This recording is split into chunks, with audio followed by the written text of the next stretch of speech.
Bonjour à tous, bienvenue dans cette nouvelle vidéo. Alors là je vous parle depuis le balcon de l'appartement qu'on a pris pour les quelques jours à Vancouver. Donc on est au 33e étage ici, donc vous avez peut-être vu les images sur Instagram. Si vous les avez pas vues, c'est que vous ne me suivez pas sur Instagram, donc allez me suivre sur Instagram si vous voulez plus de contenu et voilà, pour voir un peu l'envers du décor. Donc j'ai publié des stories d'une visite rapide de l'appartement. Donc on est au 33e étage, la vue est super sympa, c'est pour ça que je me suis dit que j'allais me mettre dehors pour la faire ce soir la vidéo, parce que vraiment la vue est impressionnante. On est au 33e étage, avec une superbe vue, mais je vous montrerai également de jour. Là je vais essayer de vous mettre des petits clips vidéo en même temps que je vous parle, des plans de coupe.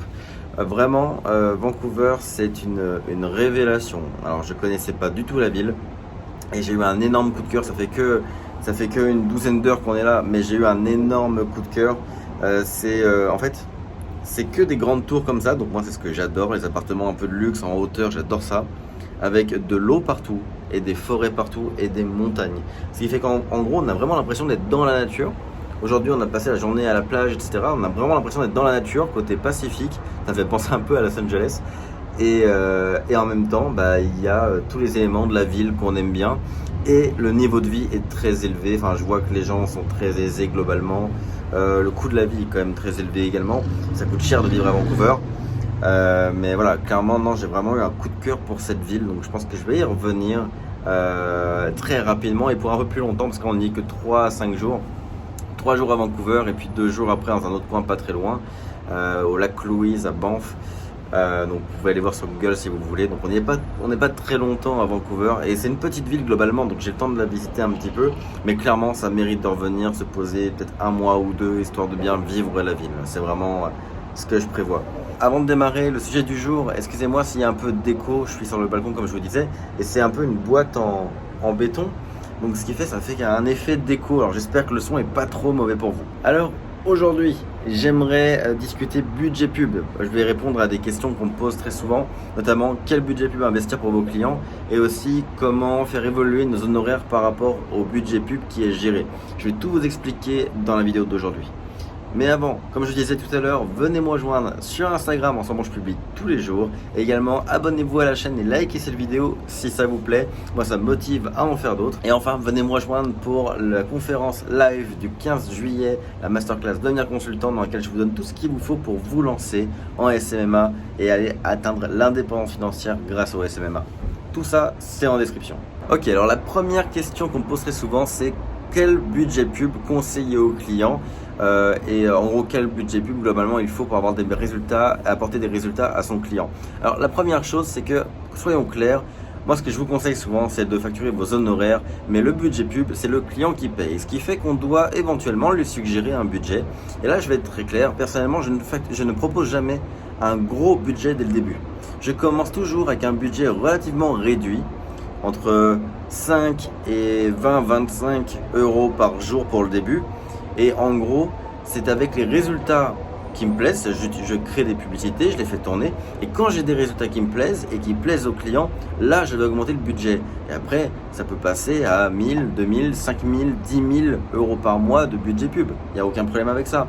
Mais on démarre avec un relativement petit budget pour faire nos tests avant de scaler. Désolé pour le bruit, il y a un train en fait en bas, enfin il y a une sorte de tram de Vancouver qui passe juste en bas. Je vais le laisser passer. Donc on commence petit et on scale quand on a du retour sur investissement. Ce qui veut dire que le prospect, le premier mois, quand on le signe, on va lui dire de prévoir environ, 500 euros pour le premier mois, entre 500 et 1000 euros par exemple. Et puis même s'il dit non mais moi je vais mettre 5000 euros de budget pub, on dit oui t'inquiète pas, tu vas monter à 5000 euros, mais on commence avec 500 000 dans les premières semaines. Si dès la deuxième semaine on voit qu'il y a une combinaison publicitaire qui marche bien, on scale direct et puis on monte rapidement effectivement à 5000 par mois, c'est faisable. Mais globalement, moi je vais toujours dire au client qu'il va avoir besoin d'environ 500 à 1000 euros pour le premier mois, au moins pour faire les tests publicitaires. Et cette question elle amène souvent à une deuxième question qui est que si tu factures par exemple 1000 euros par mois pour la gestion des campagnes publicitaires, 1000 euros d'honoraires pour 500 euros de budget pub, c'est pas un peu bizarre? Et après plus tard, 1000 euros de gestion publicitaire pour gérer 10 000 euros par mois de budget pub. Encore une fois, c'est pas un peu peu, c'est pas assez. Effectivement, au tout début, facturer 1000 euros d'honoraires pour 500 euros de budget pub, ça peut paraître bizarre. Ce qu'il faut comprendre, c'est que effectivement, vous coûtez plus cher que la pub en elle-même, mais parce qu'au début, il y a beaucoup de travail de mise en place. Il y a un gros travail de mise en place, il y a un gros travail de setup. Vous allez passer beaucoup de temps sur les campagnes avant qu'elles génèrent. Donc forcément, effectivement, même si le budget n'est pas énorme le premier mois, le budget dépensé, vous avez quand même mis beaucoup de temps dedans.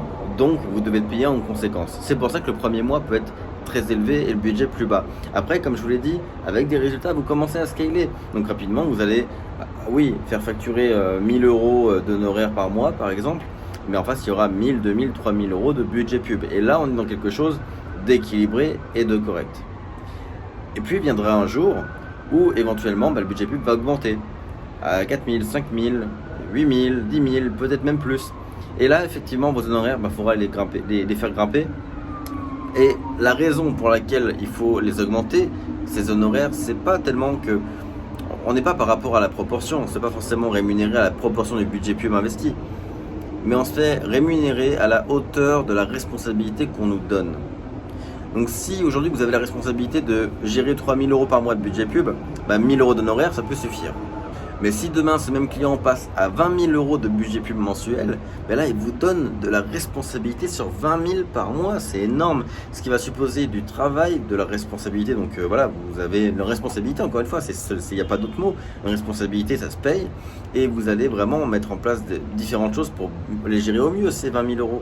Donc c'est cette responsabilité, ce volume de responsabilité qui doit être rémunéré davantage, et donc c'est ça qui fait qu'on va augmenter ses honoraires à éventuellement 2, 3, 4 000 par mois. Ça, c'est une possibilité.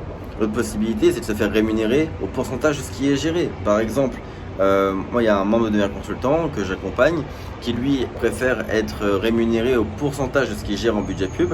Il a des assez gros clients qui mettent entre 10 et 20 000 par mois de budget publicitaire, et lui demande 20% du budget publicitaire investi. Donc si le client met 10 000 euros par mois de budget pub, lui il prend 2 000 d'honoraires.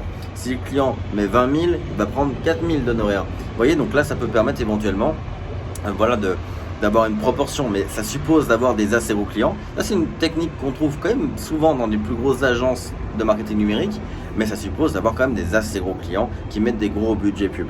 Mais après, c'est sûr que quand votre agence grandit, que vous avez des gros clients, ça c'est une méthodologie qu'on voit très souvent. C'est un contrat par exemple à 400 000 de budget pub pour l'année.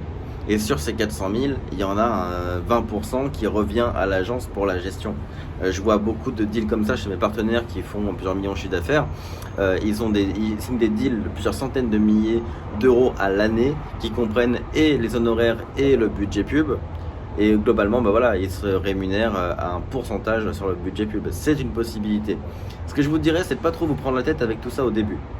Au début, faites-vous un package simple qui couvre vos heures. Ok, donc 500, 750, 1000, 1500 euros par mois. Donc ça couvre vos heures de travail pour setuper les campagnes. Ça vous rémunère votre temps que vous allez passer à travailler sur les campagnes de vos clients. Ça, c'est la version simple pour démarrer. Et à côté de ce package, vous suggérez un 500 à 1000 euros de budget pub le premier mois, puis vous scalez le budget pub en accord avec le client tant que ce budget pub ramène des résultats. Ça, c'est peut-être la façon la plus simple et la plus saine de démarrer. Et puis, si à terme, vous commencez à avoir pas mal de clients qui font du 10, 20, 30, 40 000 par mois de budget pub, et là, éventuellement, il peut être intéressant de penser à facturer à la proportion de ce que vous gérez en budget. Mais encore une fois, très souvent, ça vient dans la deuxième partie de l'aventure entrepreneuriale SMMA, quand on a des plus gros clients et des plus gros budgets à gérer. Vraiment, dans la première partie, je vous conseillerais d'aller vers du simple, de l'efficace, un package et un budget pub conseillé au client, que le client paye de son côté. Et enfin, vous allez peut-être me demander ce que je pense de tout ce qui est paiement à la performance. Selon moi, aujourd'hui, si vous faites moins de 10 à 15 000 euros par mois, évitez d'être payé à la performance. Franchement, je vous dirais de plutôt vous concentrer sur des contrats de récurrents ou de one shot, mais des contrats qui font vraiment rentrer de l'argent tous les mois. Et quand vous avez pendant 2, 3 mois de suite, 4 mois de suite, des mois à 10, 12, 15 000, alors là vous savez que vous êtes sécurisé, vous savez que vous avez de l'argent qui rentre. Prenez plus de risques en acceptant des contrats rémunérés à la performance. Mais ne le faites pas tant que vous n'avez pas atteint un bon palier de revenus qui vous sécurise quoi qu'il arrive. Donc voilà mon avis sur comment on gère le budget pub et comment on se rémunère par rapport au budget pub du client. Encore une fois, ce n'est que mon avis, il n'y a pas ici de vérité universelle, il y a autant d'agences qu'il y a de méthodologies de rémunération, mais personnellement, ce que j'ai appliqué, évidemment, ici j'ai plus... sur cette chaîne, je vous donne plutôt des conseils que moi j'ai vécu et expérimenté. Oui, je vous parle de ce qui existe autour. Mais encore une fois, je préfère vous conseiller ce que moi j'ai fait, ce qui a marché pour moi, ça me semble être le plus logique. Et donc dans ce cas-là, effectivement, package plus budget pub à la charge du client, c'est le plus simple, c'est le plus efficace, c'est facile pour votre comptabilité et on se prend pas trop la tête. Donc voilà, écoutez, j'espère que ça répond à vos quelques questions par rapport à tout ce qui est budget pub. En attendant, je vous dis à demain pour une nouvelle vidéo. Je prévois faire d'autres plans de Vancouver. Là, je vous en ai mis quelques-uns dans cette vidéo, mais j'ai prévu en faire plus. Et peut-être essayer de travailler un peu le montage pour la vidéo de demain. On va voir. J'ai de moins en moins de temps. Déjà que c'est pas facile de faire une vidéo par jour, mais en plus, là, avec le décalage horaire, il y a 9 heures de décalage. J'ai de moins en moins de temps pour vous préparer ces vidéos et vous les transmettre. Ce qui fait que, ça fait du boulot. Donc, déjà, les vidéos, c'est faisable. Mais si je peux faire une vidéo par jour, mais plus où je vous parle comme ça, faire du gros montage, ce sera peut-être pas pour tout de suite, mais je vais essayer. En tout cas, j'essaierai de vous montrer un petit peu Vancouver et je vous laisse d'ici demain, je vous laisse sur cette vue de nuit du centre-ville. À demain.